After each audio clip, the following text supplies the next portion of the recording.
The night sky over Ouagadougou was painted with streaks of lightning. Rain battered the windows of the presidential residence, and the guards stood alert, drenched, their uniforms soaked through by the relentless downpour. Inside the quiet halls of the palace, President Ibrahim Traoré sat at his desk, flipping through daily reports. His schedule had ended hours earlier, but sleep didn't come easily these days. The weight of a nation struggling through reform, healing from past wounds, pressed heavily on his shoulders. Then came a knock. Not from a cabinet member or a security officer, but from a young palace aide, nervously holding a small, soaked envelope. No official stamp, no classified markings, just a faint name written in childish handwriting. The aide hesitated as he handed it over. "This arrived through the North Gate, sir. A local child brought it herself, said it was urgent." President Traoré took the envelope, quietly intrigued. The paper was crumpled and wet, the ink slightly smudged. He opened it carefully. Inside was a handwritten letter, in broken but earnest French. The words were shaky, the spelling imperfect, but the emotion was unmistakably clear. It was from a 9-year-old girl named Aissata. She wrote not as a protester, nor a political pawn, but as a daughter. She begged the president to help her father, a man named Yakuba, a schoolteacher from a remote village who had been imprisoned for nearly 3 years. According to her, he had never stood trial. There had been no lawyer, no hearing, no explanation. He had simply vanished one day, taken by men in uniforms, locked away in a prison hundreds of kilometers from home. The reason? He had refused to follow an order from the previous regime. He would not teach state-sponsored propaganda to his young students. He believed children deserve truth. And for that, he disappeared. Her letter ended with a simple plea. "Please bring my papa home. He is not a bad man. I miss him every day. I dream of hugging him again." President Traoré put the letter down. For a moment, the sound of the rain seemed to fade, and all he could hear was the echo of that child's voice in his mind. There were many pressing matters on his desk that night, talks of military logistics, reports of food insecurity, foreign correspondence, but none as urgent, none as human as this. He stood up slowly, his jaw tight with determination. This was no matter for a committee. It was not something to be passed down the chain of command. A child had reached past every barrier and found a way into the heart of her president. Without summoning his usual entourage, Traoré called for a driver and a single guard. He gave them a name, Yakuba, and a location. A prison known more for its secrecy than justice, located deep in the countryside. The staff were startled by the sudden order. A presidential night visit, unplanned and unannounced, was unheard of, but there was no room for discussion. As the convoy drove into the night, thunder rolled above them, matching the urgency in the president's mind. He wasn't just visiting a prison. He was chasing justice, real justice, the kind that cannot be delayed by bureaucracy or buried in dusty files, the kind that a 9-year-old girl believed still existed in the heart of her president.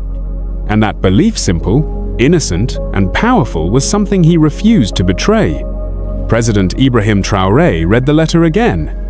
Each word, though written by a child's hand, struck with the force of truth. There were no rhetorical flourishes, no political angles, just raw emotion. A 9-year-old girl, Aissata, had poured her heart into those pages, asking for one thing only, her father. "My papa is not bad," she wrote. "He only wanted to tell us the truth in school. They said he should lie to us, but he didn't want to, so they took him away. We waited and waited, but he never came back. My mama cries when she thinks no one can see her. I cry too, every night. Please, Mr. President, can you help us?" The president had seen many letters in his time, petitions, complaints, praise, and sometimes threats. But this one was different. This wasn't politics, this was personal. Aissata's father, Yakuba, had been a respected schoolteacher in a small village near the border. According to the girl's letter, he had resisted orders from the former regime to teach government-sanctioned propaganda in his classroom. Instead, he taught history as it was, not as it was rewritten. He told his students to think for themselves, to question, to seek truth. For that, the old regime had deemed him dangerous. He was taken without explanation, without formal charges, without a trial. For 3 years, his name never made it into public reports. His case was never reviewed. He was buried alive behind stone walls, while his family waited first with hope, then with confusion, then with grief. As President Traoré read on, he noticed the parts where the little girl's handwriting trembled, where drops of water had smudged the ink, perhaps tears. She mentioned how she still set a plate for her father at dinner sometimes, in case he came home, how she would stare at the empty seat and pretend he was just late. How her mother stopped telling her, maybe tomorrow, because it hurt too much to keep lying. She didn't quote any laws. She didn't know how to frame her father's detention in legal terms. All she knew was that something deeply wrong had happened, and that maybe, just maybe, the man who now led the country was different. She wrote with the belief that justice, like truth, could still be found if someone powerful simply cared enough to look. And now, the letter was in the hands of the only man who could change Yakuba's fate. The president's thoughts turned to his own past. He too had once been a student sitting in a crowded classroom, listening to a teacher who dared to speak of the country's true history, who whispered stories of courage and resistance that no textbook dared print. He remembered what it meant to be guided by someone brave enough to tell the truth. And now, one of those brave ones was behind bars, punished for his principles. Traoré closed the letter and held it in his hand for a long moment. He didn't see just the words anymore. He saw Aissata's face, her small hands pressing the envelope shut, her walk through the rain to the palace gates. He saw a child choosing hope over despair, and it moved him in a way few things had. He stood from his desk. The air in the room felt heavier, but his steps were firm. There would be no delays, no committees, no waiting on bureaucracy. A child had reached across all the barriers that separate a citizen from her president, and her voice would be heard. He called his staff and issued clear orders: find out where Yakuba was held, pull every file, review every piece of evidence or lack thereof, and prepare the motorcade. Some were confused. "Mr. President, this is a personal matter," one advisor said. "No," he replied, "this is a national matter, because when a child must beg the head of state to bring her father home, we've failed more than one man, we've failed the country." Then, as the staff rushed to carry out his orders, he placed the letter inside the inner pocket of his uniform, not for storage, but as a reminder of why he leads, of who he leads for, and of the promise he would now make not in speeches, but in action. The clock had just struck midnight when President Ibrahim Traoré slipped quietly out of the capital. There were no sirens, no motorcade blazing through the streets. Just a plain vehicle with minimal escort, weaving its way through the darkness toward a remote village prison nearly forgotten by the central administration. The president hadn't informed the press, not even his most trusted ministers. Not this time. This wasn't about protocol, it was about principle. The prison lay several hours away, buried in the hills, built during colonial times and barely upgraded since. Most of the inmates were forgotten men detained under dubious charges, held without trial, or simply swallowed by the slow machinery of a broken justice system. The prison guards themselves were often unaware of why their inmates were there. It was a place not meant to be seen, and certainly never by the eyes of a head of state. But Traoré intended to see it. As his car pulled up outside the compound under the veil of night, the guard stood in stunned silence. One reached for his rifle instinctively, unsure if this was a dream or a trap. But the figure who stepped out of the vehicle was unmistakable. Tall, firm in posture, wearing a plain military jacket and no formal insignia, his presence radiated authority.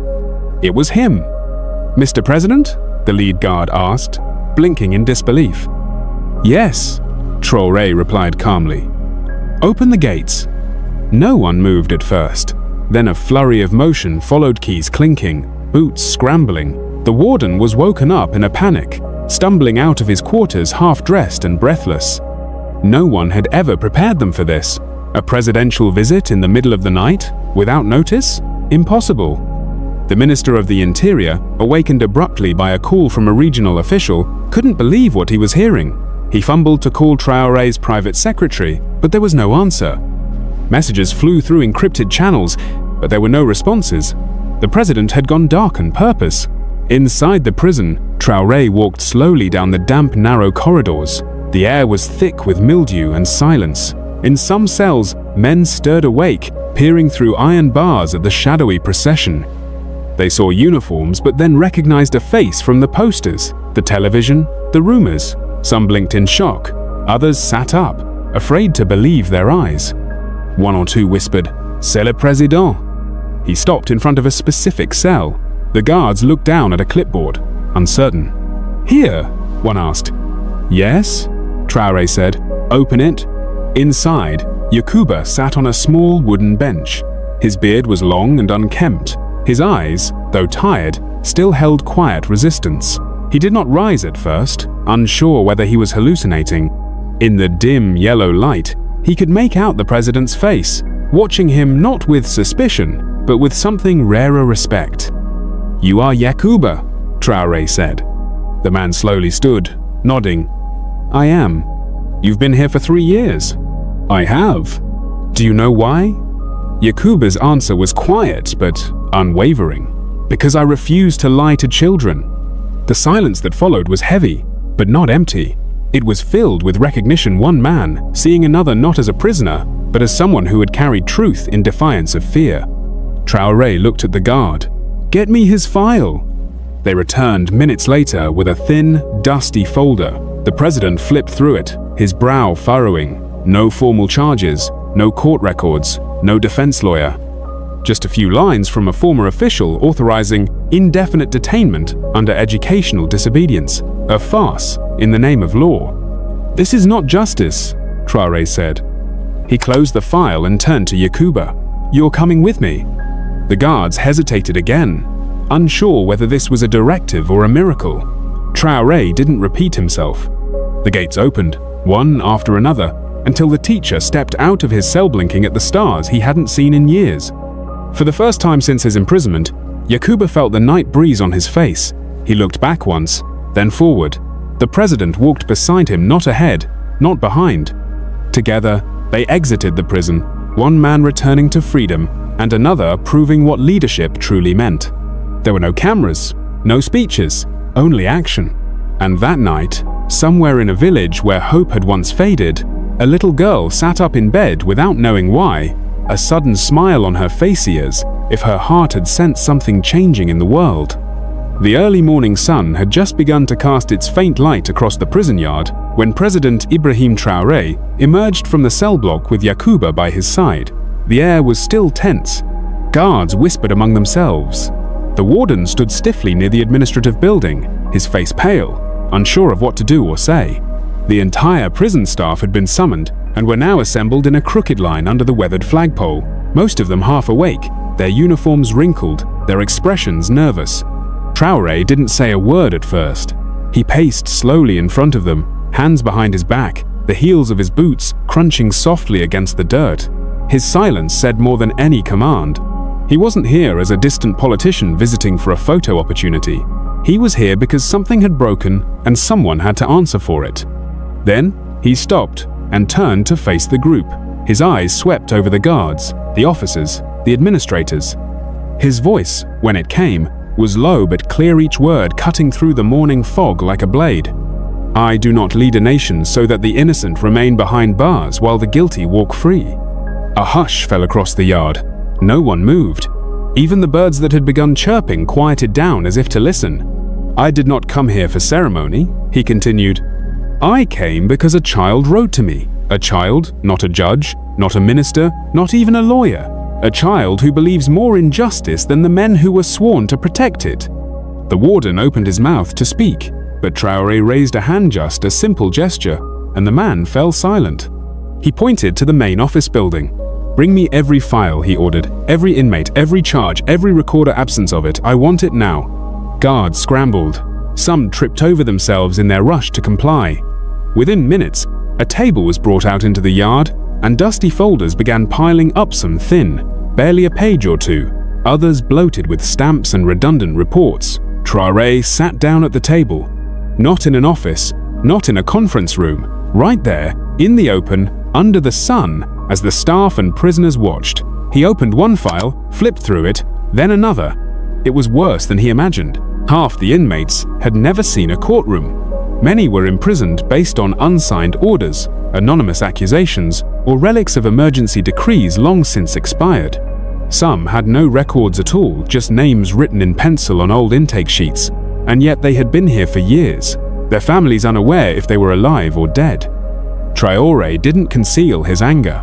"This is not a prison," he said loudly, standing again. "This is a graveyard for justice." He picked up a folder and held it high. This man has been here 6 years. No trial, no lawyer, no evidence. He held up another. This one, 3 years. No charges, no paper trail, no reason. He threw the files back on the table, and the slap of paper echoed across the yard. "What have we become?" he asked. "What system allows this to happen? And why has no one spoken?" Silence answered him. "You say you follow orders, but who ordered silence? Who ordered indifference? Who told you that paperwork mattered more than people?" One of the younger guards, barely out of training, looked down in shame. An older officer shifted uncomfortably. The warden's mouth was tight, but he remained still. Traore exhaled deeply, trying to steady his voice. "I do not seek to humiliate you," he said, "but I will not defend the indefensible. Today, we begin correcting this. Today, we begin releasing the innocent. Today, we begin building a justice system that serves Pio Plenot power." He looked directly at the warden. "Within the week, I expect every case here reviewed by independent eyes. Any prisoner without clear evidence or legal process is to be released, immediately." Then, he turned to his security team. "Contact the Minister of Justice. Have him meet me here, today." He faced the staff. "One last time. I came here in the night because the darkness hides too much in this country, but the light is coming, and when it does, every corner of this system will be exposed, including this one." With that, he stepped down from the platform, walked back to the prison doors, and re-entered because his work wasn't finished. The staff remained rooted to the spot, stunned, unsure whether they had witnessed a speech or a storm. But they understood one thing clearly: something had changed, and nothing would ever be the same again. The sun was already high when the prison gates creaked open again, this time for a different reason.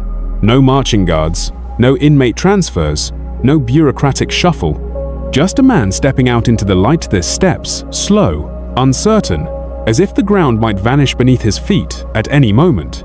His name was Issouf, a schoolteacher, a father, a man whose only crime was refusing to teach lies to children. He had spent over 3 years in that forgotten prison, with no lawyer, no court hearing, and for the most part, no voice, until his daughter wrote a letter. President Ibrahim Traoré walked beside him, not in the shadow of bodyguards or press cameras, but as a man walking with another man. He didn't speak much, neither did Issouf. There were no words big enough to carry the weight of what had just happened. A father, wrongfully imprisoned, was being led homenot by a lawyer, not by a bureaucrat, but by the president himself. The drive back was quiet. A modest convoy followed behind, but Traoré had insisted they not make a scene. There was no press announcement, no grand ceremony, just justice served quietly but powerfully. When they reached the edge of the village, word had already spread. Children gathered first, barefoot and curious. Then the elders emerged from shaded porches, followed by neighbors, shopkeepers, farmers, and mothers holding babies. They stood in silence, unsure whether to cheer or cry. And then came the little girl. She ran down the dirt road barefoot, arms outstretched, her braids bouncing with each step. She didn't stop to ask questions. She didn't hesitate. She simply threw herself into her father's arms. Issouf dropped to his knees and caught her mid-run. His arms wrapped tightly around her tiny frame, and for a moment, he didn't move. His body shook, not from weakness, but from something deeper, from the weight of years stolen and the miracle of a single moment returned. His face buried in her shoulder, tears began to fall. The crowd around them stayed silent because something sacred was happening. The kind of moment no speech could improve, no applause could dignify. A father was home. A child's prayer had been answered. President Traoré stood a few steps away, watching quietly. He didn't interrupt, didn't pose for a camera. But one photograph was taken, just one, by a bystander with a phone. It captured Issouf holding his daughter tightly, his face wet with tears, and the president in the background, hands folded, eyes full of something solemn and real. That single image exploded across social media within hours. People didn't just see a reunion, they saw proof. Proof that a child's voice could reach the highest office in the land. Proof that a leader could walk into a prison and walk out with justice. Proof that in a world often darkened by cynicism and neglect, something good could still happen. The hashtags began trending. Number justice for Issouf, number Traoré delivers, number father and daughter, number real leadership. Comment sections filled with words like inspiring, tears, hope, and finally. Across Africa and beyond, people shared the story not as political news, but as a tale of something rare human dignity restored. Later that evening, Traoré and Issouf sat beneath the shade of a mango tree behind the house. The little girl had fallen asleep, curled in her father's lap. A few villagers lingered nearby, still absorbing the gravity of what they had witnessed. "You're free now," Traoré said quietly, "not as a president, but as a man." "I was never truly free," Issouf replied, "until I held her again." They didn't say much else. The moment didn't need it. Before leaving, Traoré placed a hand on the teacher's shoulder. "We have many prisons to open," he said, "but today we opened a door far greater." That night, the village sang, not in celebration of a leader, but in gratitude for a daughter's love, a father's return, and a justice that had finally found its way home. And somewhere in the quiet corners of Burkina Faso, other children picked up pens, other families dared to hope, because if justice could visit one forgotten cell, maybe, just maybe, it could visit theirs next. The next morning, the story was everywhere. What had begun as a quiet midnight act of justice in a forgotten prison had rippled across Burkina Faso and into the international spotlight. News anchors stumbled over the pronunciation of Ouagadougou, but that didn't stop them from running the footage. Headlines ran bold and emotional. President frees teacher after daughter's letter, Burkina Faso's midnight miracle, a father, a daughter, and a president. But it was the title coined by a South African journalist that caught fire, "The Night Burkina Faso Believed Again." International media devoured the story. The footage of a barefoot girl running into her father's arms captured on a single phone, under a single street lamp was broadcast across Africa, Europe, the Americas. It was raw, unscripted, and profoundly human. Analysts on major networks like BBC, Al Jazeera, and France 24 called it a turning point not just for Burkina Faso, but for how leadership could be reimagined on the continent. Commentators debated whether Traoré was reviving a kind of political leadership the world had forgotten. CNN compared the act to Mandela's walk to freedom, except this time, it was Mandela unlocking someone else's cell. Political theorists referenced Sankara, Nkrumah, and even the quiet humility of Julius Nyerere. Traoré, once considered a transitional military figure, was now being described as a moral compass in uniform. The story reached audiences far beyond politics.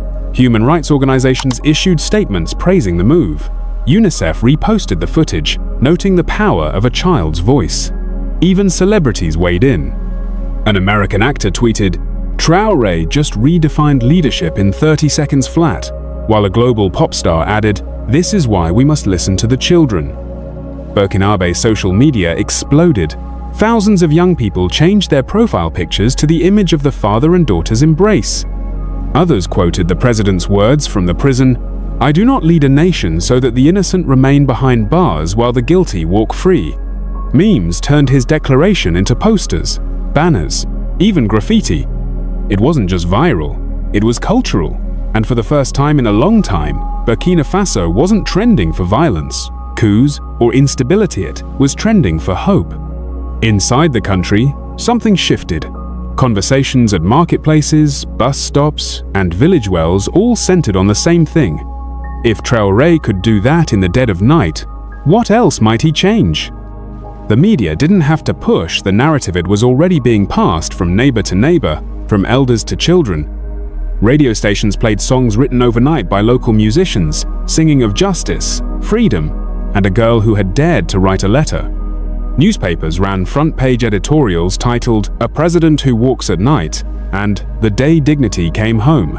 Even critics, those normally skeptical of any military leadership, found themselves silent or, in some cases, cautiously applauding. International observers began to re-evaluate Traoré's leadership, not through the lens of geopolitics, but through the human moments he was creating. This was not a carefully staged PR event. There were no podiums, no press releases, just action. Diplomats and ambassadors sent private messages of respect. One West African leader reportedly told his cabinet, "Traoré has raised the bar for all of us," in a closed session of the African Union. The incident was praised as an example of how the continent's future could be built on empathy, not just policy. Back in Ouagadougou, the presidential team scrambled to manage the overwhelming global attention, but Traoré himself refused interviews. "Let the people speak," he told them. "They say it better than I can." And speak they did.